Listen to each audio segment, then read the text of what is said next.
अटल बिहारी वाजपेयी जी विरोधी दल के नेता के रूप में भी अनेक प्रधानमंत्रियों से भी अधिक लोकप्रिय रहे हैं।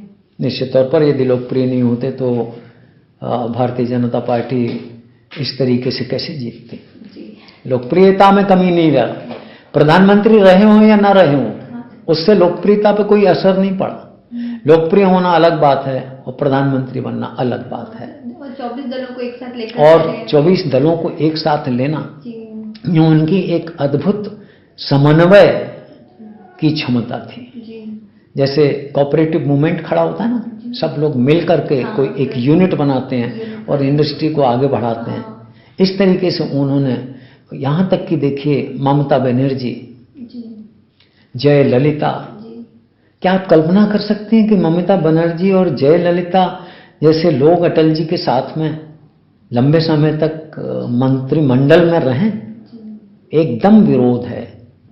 लेकिन उनका व्यक्तित्व ऐसा था कि ये लोग उनके व्यक्तित्व के सामने अपने आप को ऐसा समझते थे कि हो सकता है हम कुछ दिन मंत्रिमंडल में अटल जी के साथ में रहें तो इनकी छाया हमारे ऊपर पड़े, तो हम भी शायद कुछ परिमार्जित हों, परिशुद्ध हों, अच्छे बने, कोशिश करें।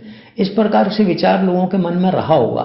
हालांकि यद्यपि इस प्रकार से किसी ने कहा नहीं है, लेकिन मुझे ऐसा लगता है हर बड़े व्यक्ति के साथ, हर शुद्ध व्यक्ति के साथ हर कोई व्यक्ति अपना स्पर्श चाहता है, हर कोई व्यक्ति अपना संरक्षण चाहता है।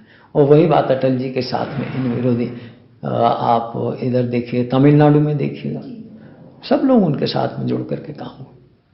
सर, उनके समय पे जो माहौल था उन्होंने बना के रखा था, चाहे वो अदर पार्टी हो या उनकी पार्टी हो, तो उनको कभी ऐसा रियलाइज नहीं होता था कि वो अदर पार्टी से है, तो जो भी निर्णय होता था सब साथ में बैठ के ही। नहीं, वो चूंकि मिलनसार थे, उनके मन में किसी के प्रति कटुता नहीं थी। पार्लियामेंट में नोक झोंक होती थी, बातें होती थी, लेकिन बाहर वो गले मिल करके ठहाके लगा के हंसते थे। आप कहेंगे कि उनका दोहरा जीवन था, नहीं, एक शुद्ध आत्मा यही होती है। जो बात कहनी है कह दी, उसके बाद में उस बात से चुपके नहीं रहते थे। वो अपनी बात को कह देते थे, कोई माने न माने, लेकिन उसके बावजूद उनका मन वही निर्मल रहता था, उसको उसी दृष्टि से देखते थे। किसी ने यदि उनके प्रति अपशब्द भी कहे, किसी ने यदि उनके प्रति आलोचना भी की, किसी ने यदि पार्लियामेंट में उनके प्रति जोर से भी बोला, तो वो उस बात को पार्लियामेंट के अंदर ही छोड़ देते थे। बाहर उनके व्यवहार में वो पार्लियामेंट के अंदर कही गई बात की कोई कुंठा उनके मन में नहीं रहती थी, जिसके कारण आदमी का व्यवहार बदलता है। आदमी का व्यवहार इसलिए बिखरता चला जाता है कि वो किसी दूसरे की कही हुई बात को गठान बांध लेता है। वो कहता है कि अच्छा, इसने मेरे से ऐसी बात कही, अब जीवन भर में इसको इसका जवाब दूंगा। वो प्रतिशोधी नहीं थे, प्रतिशोध के लिए भाषण नहीं देते थे, किसी को नीचा दिखाने के लिए बात नहीं करते थे, वो अपनी बात रखते थे। उसमें यदि किसी को यदि बुरा लगता है तो वो कालांतर में स्वीकार करता था कि हाँ, नहीं, उस समय अटल जी ने जो कहा था वो ठीक है, आज ऐसी स्थिति नहीं है। सर, अगला सवाल है कि अटल बिहारी वाजपेयी जी की लोकप्रियता व उपलब्धियों के पीछे उनकी उदारवादी छवि सबसे महत्वपूर्ण कारण थी। निश्चित तौर पर लिबरल तो थे, सहिष्णु थे, सद्भाव उनके अंदर था, और सबसे बड़ी बात है वो हृदय स्पर्शी थे। वो जिससे बात करते थे, जिन शब्दों का चयन करते थे, जिस दृष्टि से वो किसी को देखते थे, यहां दूसरे शब्दों में कहें कि उनमें एक प्रकार की ईश्वरीय प्रदत्त सम्मोहन शक्ति थी। मेरा अपना मानना है कि नेतृत्व करने की क्षमता कॉलेजों में पढ़ने के बाद या प्रैक्टिस से नहीं आती है, जो आजकल लोग करते हैं। नेतृत्व जो है वो उसका अंतर्मुखी जो व्यक्तित्व है उसका प्रस्फुटन है, और अंतर्मुखी व्यक्तित्व उसके अपने संस्कारों से, उनके अपने परिवेश से, उसके अपने सोच विचार से, उसके अपने चिंतन से, वह किन लोगों के बीच उठता बैठता है और वो किस धरातल पर सोचता है, उसका बेसिकली चित्त क्या है, उसका मन क्या है, उसकी बुद्धि क्या बोलती है, उसकी आत्मा किस नेचर की बनी हुई है, और वैज्ञानिक भाषा में कहते हैं उसका डीएनए कैसा है, उसका डीएनए किस नेचर का है, तो उससे उसमें उभार आता है। और यह निश्चित तौर पर शताब्दियों तक ऐसा व्यक्ति पैदा होने वाला नहीं है। एकमात्र हैं, एकमात्र रहेंगे। जैसे हम तरसते हैं कि अब कोई गांधी, तिलक और लोहिया, विवेकानंद पैदा हो जाएं, ठीक उसी प्रकार से आज उनकी गिनती उसी श्रेणी में है। और राजनीतिक युग दृष्टा की दृष्टि से उनका जो नाम रहेगा और उनके जो विचार हैं वह निश्चित तौर पर लोगों को प्रेरित करेंगे। लोग कल्पना करेंगे कि एक ऐसा भी व्यक्ति था भाषण देने के लिए हजारों लाखों लोग दौड़ करके जाते थे। कोई पैसा देते थे तब भीड़ इकट्ठी नहीं होती थी जैसी आजकल होती है। ऐसा सुनते हैं, बसों में भर के जाते हैं, ट्रकों में भर के जाते हैं। एक पब्लिक मीटिंग में यदि आपको 1 लाख व्यक्ति इकट्ठा करना है तो कम से कम 10 करोड़ रुपया खर्चा होता है। ऐसा नहीं है। उनका नाम सुन करके लोग सैकड़ों किलोमीटर से, 50 किलोमीटर से, 10 किलोमीटर से उनकी एक झलक देखने के लिए, और झलक नहीं देख पाते थे तो उनकी लाइव जो वॉइस है, आवाज है, उसको सुनने के लिए इकट्ठे हो जाते थे। लेकिन आप देखिए इतने लोग इकट्ठे हुए इनकी भीड़ में, कभी कोई अभद्रता भीड़ ने आपस में एक दूसरे के प्रति नहीं करी। लेकिन आज होती है। आज हम देखते हैं 1000 आदमी इकट्ठे हो जाए तो कहीं तो कुर्सियां फेंकते हैं, कहीं टेंट फटते हैं, कहीं चारपाइयां उठा करके लोग बाग ले जाते हैं, कहीं पेट्रोल के लिए पैसे मांगते हैं, खाने के लिए नाश्ता बंटता है, लंच कराया जाता है, समोसे कचौड़ियों के पैकेट बांटे जाते हैं। लेकिन अटल जी की सभा में कभी ऐसा नहीं हुआ। क्यों? ये सोचने का विषय है। तो ये जो विलक्षणता की बात है, उनकी जो नेतृत्व क्षमता थी, इसी को एक करिश्माई नेतृत्व कहते हैं। करिश्मेटिक लीडरशिप जो होती है वो यही होती है। एक जादू जैसा आदमी खड़ा होकर के कर देता है, सम्मोहन कर देता है। वो जैसा सोचता है वैसा ही जनता सोचती है, वो जैसा बोलता है जनता वैसा बोलना चाहती है, वो जैसे वस्त्र पहनता है जनता वैसे वस्त्र पहनना चाहती है, वो जैसे हाव भाव दिखाता है आम जनता, बच्चा, बूढ़ा सभी लोग उस प्रकार से करना चाहता था। मैं ग्वालियर में जब उनकी सभा सुनने के लिए जाता था तो मैं क्या, मेरे साथ के सभी लोग, एक बार सभा सुनने का मतलब होता है 4, 5, 6 महीने तक उस सभा के विभिन्न पहलुओं पर रोज शाम को बैठ के चर्चा करना। रोज शाम को बैठ के, ऐसा नहीं कि किसी ने कहा है इसलिए करना। वो इतना हृदय स्पर्शी उनका व्याख्यान होता था कि खूब लोग उसको एंजॉय करते थे। कोई कहीं जा रहा है, कोई घटना घटित हुई, हाँ देखो अटल जी ने उस दिन बाड़े की चौराहे पर ऐसा कहा था, वो देखो ये हो रहा है। इस प्रकार से ये जो भाव है, सीधी सादी भाषा, सरल विचार, लेकिन उनमें गूढ़ता, उनमें गहराइयां इतनी कि आज तक लोग उन गुत्थियों को सुलझा नहीं पाए। जितनी सरल भाषा में उन्होंने इतने भारी भरकम सिद्धांत और विचार दिए हैं, निश्चित तौर पर आप जैसे शोधार्थी उसको समाज के सामने सरल भाषा में लाएंगे और कालांतर तक उसको चिरस्थायी बनाएंगे। सर आपके इतने, मेरे सवाल तो बहुत सारे हैं सर, पर मैं आपके साक्षात्कार से इतने अच्छे जवाब मिल रहे हैं नहीं सर कि बहुत सारी कमियां थी मेरी थीसिस में, मेरे को ऐसा लग रहा था जो आज पूरी हो गई है। नहीं करिए और करिए। सर आपके साक्षात्कार में तो रोंगटे खड़े होकर मैं इमेज कर सक रही हूँ जो आप बता रहे हैं कि वाकई उस समय ऐसा होता होगा।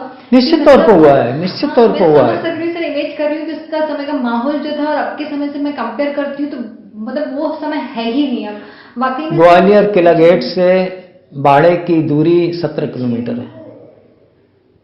4 बजे उनकी सभा होती थी, हम 1 बजे पैदल चल देते थे। और उस बाड़े पे तो कहीं जगह मिलती नहीं थी, अंदर कोने में कहीं साइकिल के ऊपर खड़े होकर के उसको सुनते थे।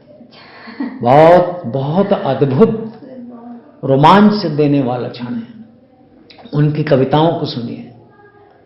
सोता हुआ आदमी जग जाएगा, जगा है तो खड़ा हो जाएगा, खड़ा है तो दौड़ने लगेगा। शब्द वो खुद में शब्द बोलकर ही वो एक्सप्लेन भी, वह सब देखिए ईश्वर प्रदत्त भी है और उनकी अपनी साधना भी है। मतलब सब कुछ ईश्वर नहीं देता। उनका व्यक्तित्व भी ऐसा था। हाँ, उनसे प्रभावित हो, और वो व्यक्तित्व बनता है, बनाया जाता है। पूरा जीवन उन्होंने किस साधना के साथ में एक ऋषि और तपस्वी के तरीके से उन्होंने जिया, ये निश्चित तौर पर हमारे लिए अनुकरणीय है यदि हम अनुकरण कर सकते हैं तो। बहुत बढ़िया। सर बहुत सारी कमियां मेरी पूरी हो गई आज। नहीं, ऐसा बहुत नहीं। खुशी हो रही है नहीं, सर, नहीं, मेरी ऐसा थीसिस अब मैं नहीं, ऐसा सर नहीं। एक्चुअली मैं पब्लिश भी कराना चाह रही हूँ। आप कराइए। बहुत अच्छी सर, ये बहुत रियलिटी अच्छी। ही जानना चाह रही हूँ कि वो बहुत सारी चीज रियलिटी मिले जो मैं उसको प्रिंट करवा सकूँ, क्योंकि सर बुक से यहाँ से बहुत सारी चीजें मिल जाती है, जो साक्षात्कार सामने से मिलता है ना सर, ओपिनियन जानने का सर, वो बेस्ट है मेरे अकॉर्डिंग। सर अगला सवाल है मेरा, अटल बिहारी वाजपेयी जी के विपक्षी नेता के रूप में सबसे बड़ी उपलब्धि आप किसे मानते हैं?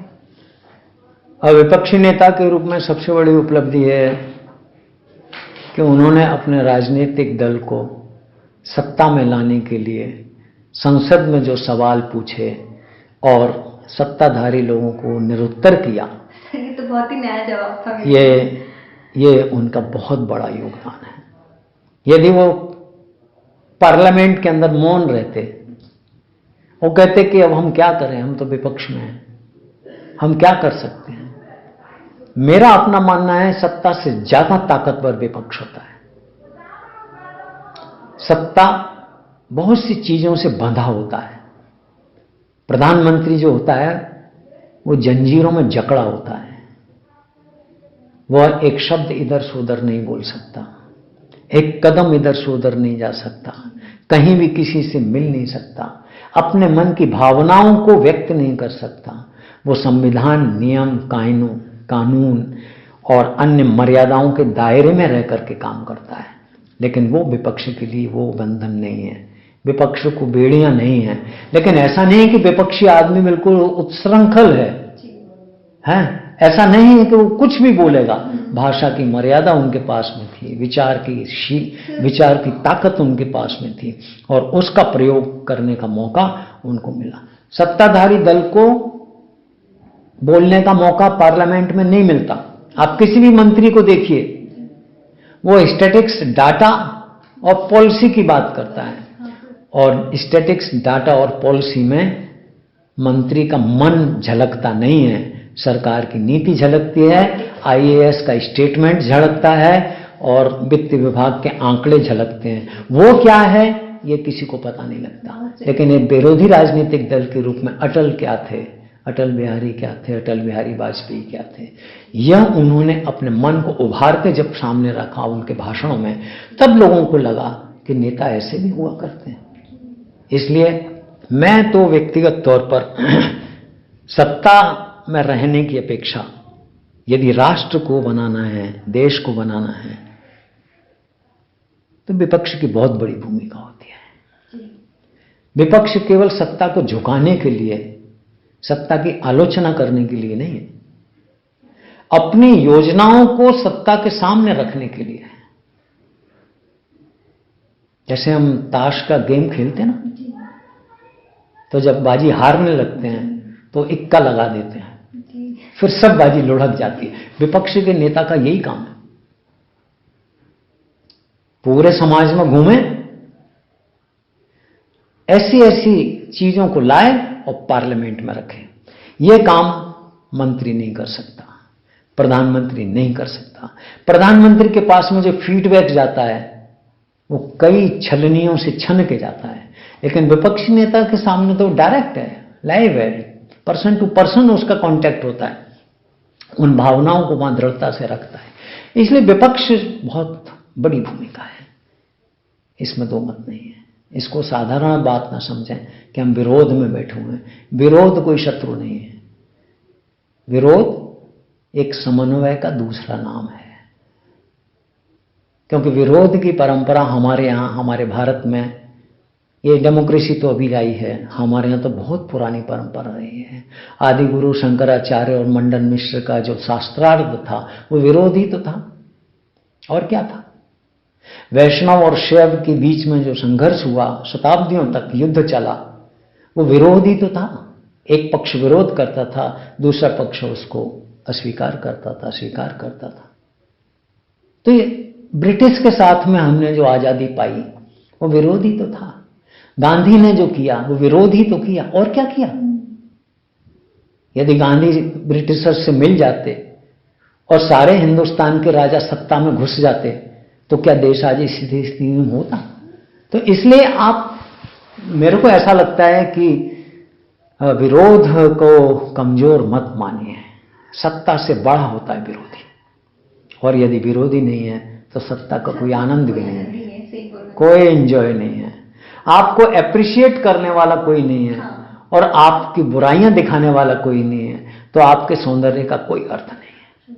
आप अच्छे कपड़े पहन के जब निकलते हैं तो आप ये उम्मीद लगाते हैं कोई मुझे देखे और कहे कि भाई बहुत अच्छे लग रहे हैं आप आज।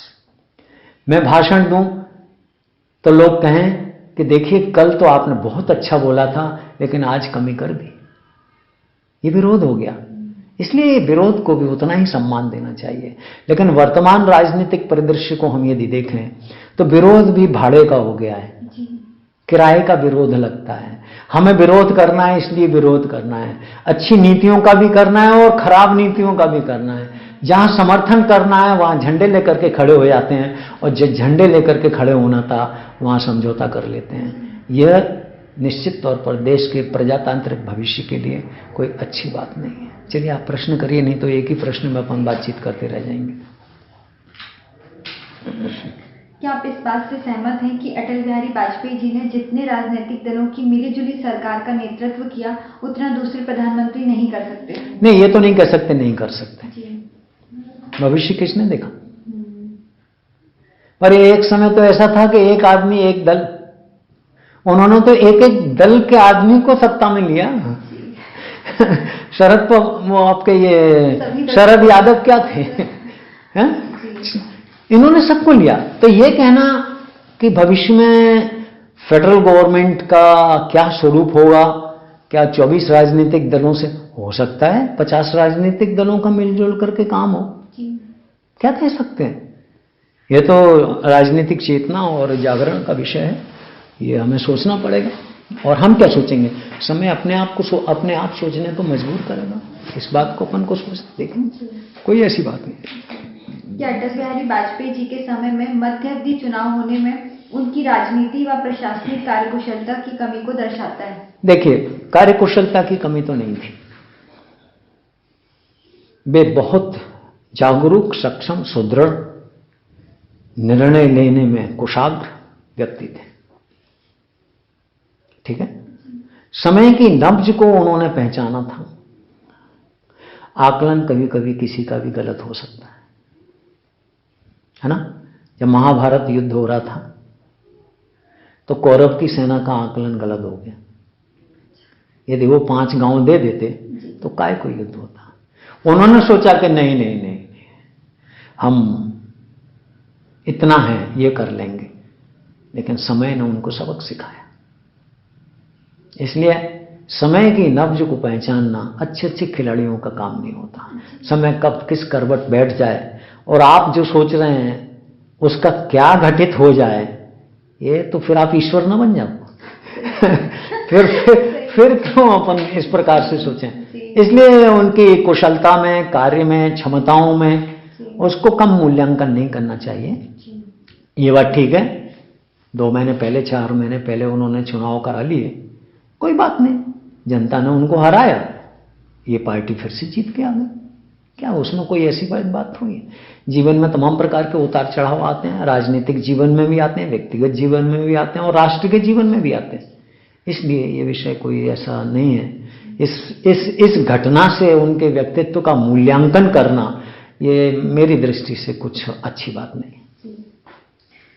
प्रधानमंत्री के रूप में अटल बिहारी वाजपेयी जी की सरकार की विदेश नीति कूटनीति की दृष्टि से सबसे सफल रही है? निश्चित तौर पर, दो मत नहीं है, सबसे सफल रही है।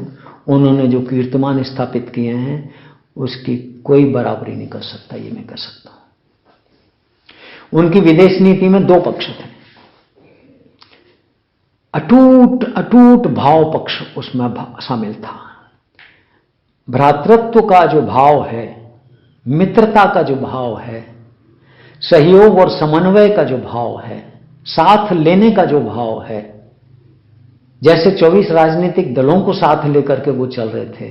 वो चाहते थे कि दक्षिण एशिया के सारे राष्ट्र, एशिया के सारे राष्ट्र इसी प्रकार से एक लूज फेडरेशन में रहें, सब मिलजुल करके मजबूत एशिया का निर्माण करें, मजबूत दक्षिण एशिया का निर्माण करें। इसीलिए उन्होंने देखो अपने कूटनीतिक और विदेश नीतिक और अंतर्राष्ट्रीय संबंधों में, जिसे हम कहते हैं विरोधी है, पाकिस्तान जैसे देश के साथ में, पाकिस्तान जैसे देश के साथ में उन्होंने लाहौर के लिए बस चलाई। ये एक अलग बात है कि मुशर्रफ ने आकर के उनको धोखा दिया। ये मुशर्रफ का चरित्र था, अटल जी का चरित्र नहीं था। इसमें अटल जी ने धोखा नहीं खाया। उन्होंने तो कोशिश करी कि ये सांप है, इसको दूध पिला करके छोड़ देंगे, लेकिन जब उसने काट लिया तो जहर तो चढ़ेगा ही चढ़ेगा। चीन के साथ में भी उन्होंने कोशिश करी, यात्रा करी, लेकिन वियतनाम ने जब कंफुचिया पर आक्रमण किया, यात्रा छोड़ के वापस आ गए। उन्होंने चीन को अपने साथ लेने की कोशिश करी, पाकिस्तान को अपने साथ लेने की कोशिश करी, भावनाओं के आधार पर। ऐसा नहीं है कि वो कूटनीति में कमजोर थे या विदेश नीति नहीं जानते थे। सुदृढ़ इतने थे कि परमाणु पोखरण किया। चीन, अमेरिका ने आर्थिक प्रतिबंध लगाया, उन्होंने कहा लगाओ, प्रेसलर लॉ, सुपर 301 सब लगाया, आर्थिक नाकेबंदी कर दी, यूरेनियम की सप्लाई रोक दी। लेकिन आज क्या उसका कोई नकारात्मक प्रभाव हमें भारतीय परमाणु संयंत्र योजना के ऊपर देखने को मिलता? नहीं। आज पूरी दुनिया में भारत की जय जयकार है।